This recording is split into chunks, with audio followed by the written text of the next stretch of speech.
चालबाज किस्त 71 में कहानी एक निहायत नाजुक और फैसला किन मोड़ पर पहुंच जाती है।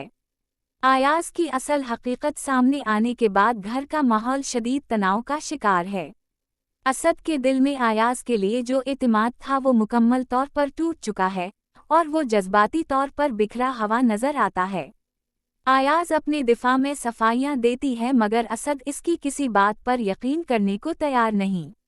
इस लम्हे असद के लहजे में सख्ती और आंखों में शदीद मायूसी साफ झलकती है।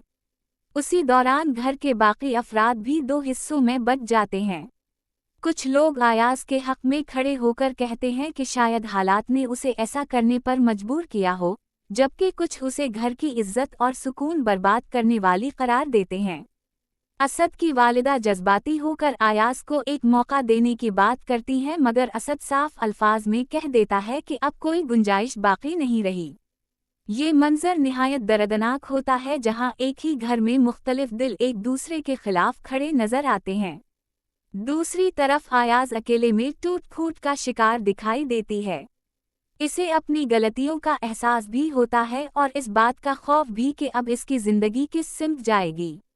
वो अपने माजी के फैसलों को याद करके रो पड़ती है और सोचती है कि अगर सच पहले बोल दिया होता तो शायद हालात इतने खराब ना होते। इसकी खामोशी उसके दिल के शोर को मजीद नुमायां कर देती है।